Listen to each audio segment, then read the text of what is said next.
Hello viewers, welcome to our channel. నేను మీ Charan Parimi. YS Jagan కి shock ఇస్తున్న 7 మంది ఎమ్మెల్యేలు. ఈ 7 మంది ఎమ్మెల్యేలు ఆ పార్టీ నుంచి జంప్ అయి మరొక పార్టీలోకి వెళ్ళాలని ఆలోచిస్తున్నారట. రీసెంట్ గా ఒక టీడీపీ నుంచి ఒక నాయకుడు కూడా ఒక విషయాన్ని చెప్పాడు. ఏంటంటే జగన్ పార్టీలో ఉన్న 11 మంది ఎమ్మెల్యేలు మాకు టచ్ లోనే ఉన్నారు అని. అంటే ఆయన ఉద్దేశం ఏంటంటే మేము మీకు పిడి పెట్టబోతున్నాము, ఖచ్చితంగా ఇక్కడ నుంచి కొంతమందిని మేము లాక్కుంటామని గ్రీన్ సిగ్నల్ ఇచ్చేశాడు. సో ఎవరు అంటే 11 మంది టచ్లో ఉన్నా సరే అందులో 7 మాత్రం కన్ఫర్మ్గా పార్టీ మారడానికి అయితే ప్రయత్నిస్తున్నారట. అయితే ఏ పార్టీకి వెళ్తారు అనేది కూడా ఒక క్వశ్చన్ ఉంది. సో దాన్ని కూడా మాట్లాడదాం. ఆ పాసిబిలిటీస్ ఏంటి, ఈ 7 నాయకులు ఎవరు, జగన్ నుంచి వీళ్ళు ఎందుకు దూరం అవ్వాలనుకుంటున్నారు అనేది ఒకసారి చూస్తే, రాజకీయాల్లో కొన్నిసార్లు అధికారంలో లేని పార్టీకి ఇలాంటి దెబ్బలు తగులుతూ ఉంటాయి. గతంలో 2019లో కూడా ఈ విధంగా టీడీపీకి 23 సీట్లు వస్తే అక్కడ నుంచి చాలా మంది వైసీపీలోకి షిఫ్ట్ అయిన వాళ్ళు ఉన్నారు. మొత్తానికే 23 మందిని లాగేసుకొని ఆ పార్టీని అసలు లేకుండా చేద్దాం ప్రతిపక్షంలో అని చెప్పేసి ప్లాన్ కూడా వేశారు, కానీ అది వర్కౌట్ అవ్వలేదు. మొత్తానికి చాలా మందిని చంద్రబాబు గారు కాపాడుకోగలిగారు. ఇప్పుడు కూడా తెలంగాణలో అయితే కేసీఆర్ గారు ఓడిపోయిన తర్వాత ఆయన దగ్గర నుంచి అనేక మంది ఎమ్మెల్యేలు కాంగ్రెస్లోకి జాయిన్ అయ్యారు. ఆ జాయిన్ అయిన వాళ్ళకి డైరెక్ట్గా రేవంత్ రెడ్డి గారు చాలా ప్రయారిటీ ఇచ్చారు. ఆయన శాలువాలు గప్పి అది గప్పి ఇది గప్పి.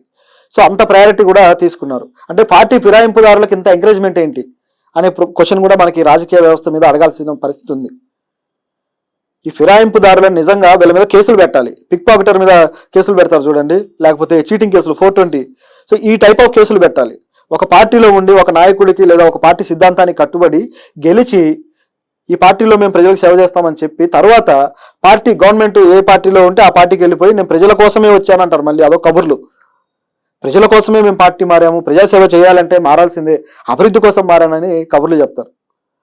వాళ్ళు ఎలక్షన్లకు ఎంత ఖర్చు పెట్టుకొని ఎంతమందికి డబ్బులు పంచి గెలిచారో అందరికీ తెలుసు. ఆ డబ్బులు వసూలు చేసుకోవడానికి వేసే ఎత్తుగడల్లో ఇది ఒకటని కూడా తెలుసు.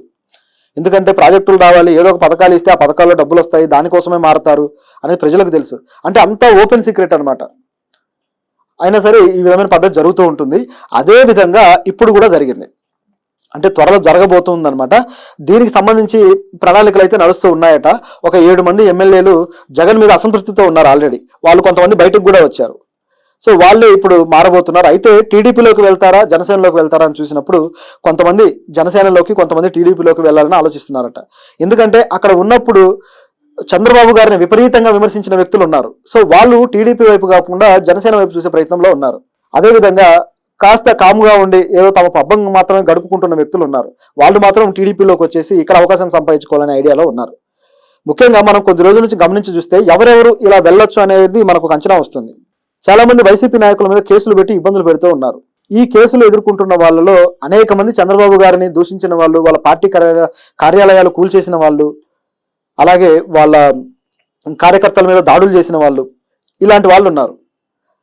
అయితే వీళ్ళు ఇప్పుడు అడ్రస్ లేకుండా పోయారు. చాలా మంది మీద కేసులు పడ్డాయి. సో వాళ్ళు కనపడకుండా దాక్కొని ఉన్నారు.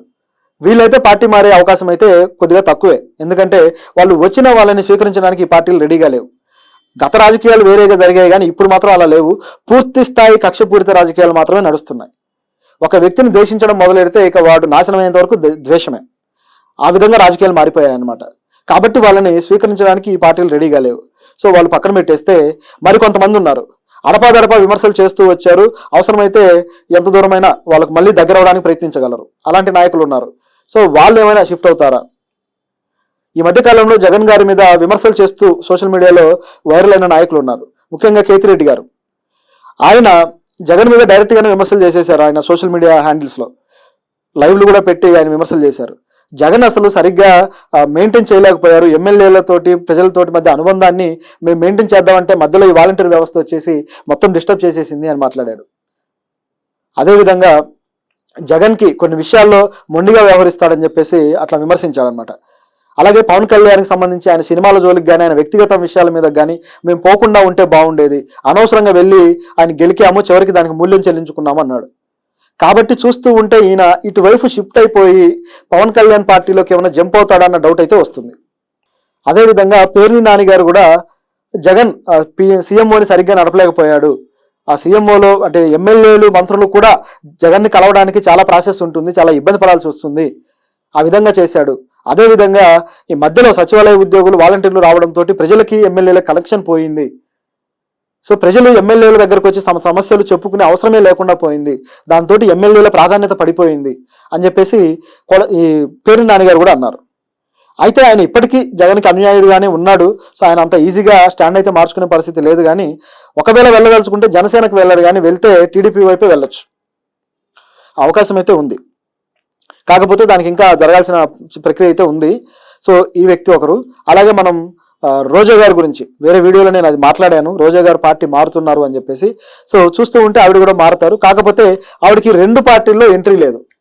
రోజా గారిని పవన్ కళ్యాణ్ గారు ఎంకరేజ్ చేసేటట్టు కనపడడం లేదు, లేదా టీడీపీని ఎంకరేజ్ చేసేటట్టు కనపడడం లేదు. ఒకవేళ పవన్ కళ్యాణ్ అయినా సహృద్భావంతో పిలుస్తారేమో, కానీ అంటే వస్తే ఆహ్వానిస్తారేమో, కానీ రోజా గారికి రావడానికి ఎంతవరకు మొహం చెల్లుతుంది అనే ప్రశ్న వస్తుంది. పైగా ఆవిడ ఇప్పుడు ఎమ్మెల్యేగా కూడా లేరు కాబట్టి ఇప్పుడు రావడానికి కూడా ఆవిడకి అంత అవసరం లేదు, మళ్ళీ ఎలక్షన్ అప్పుడు చూసుకోవచ్చు. ఇప్పుడు ఎమ్మెల్యేలుగా ఉన్న వాళ్ళు మాత్రం త్వరగా మారిపోతే బాగుంటుంది అనేది వాళ్ళ స్కెచ్. కేవలం 11 మందే ఉన్నారు. ఆ 11 మంది కూడా చాలా అమూల్యమైన పొజిషన్స్లో ఉన్నారనమాట. సో అంటే చాలా ఇంపార్టెంట్ ఆ పార్టీకి వాళ్ళు. వీళ్ళల్లో ఎవరు మారుతారనేది అయితే చాలా ఆసక్తికరంగా ఉంది. మరి చూద్దాం, ఎవరైనా మారితే మళ్ళీ ఇది ఒక ప్రత్యేకమైన రాజకీయ పరిణామం అవుతుంది. ఎందుకంటే ఒకవేళ 1-2 మారినా సరే మిగతా 7 షిఫ్ట్ అయినట్టే. ఆ తర్వాత 7 వెళ్ళిపోతే 11 మందిలో ఇంకా మిగతా వాళ్ళు ఏం చేస్తారు? సో మిగతా వాళ్ళకు కూడా ఖచ్చితంగా అటువైపు షిఫ్ట్ అయ్యే ఛాన్స్ అయితే ఉంటుంది. లేదా జగన్కు మరీ సన్నిహితులు అయితే ఇంకా అలా ఉండిపోతారు అనుకోండి. అంటే ఆయన సొంత వ్యక్తులు కూడా ఉన్నారు కాబట్టి వాళ్ళైతే ఉండిపోయే అవకాశం ఉంది. ఓవరాల్గా ఈ పార్టీ ఉనికినే దాదాపు తుడిచిపెట్టుకుపోతుంది కేవలం 7 మారినంత మాత్రాన.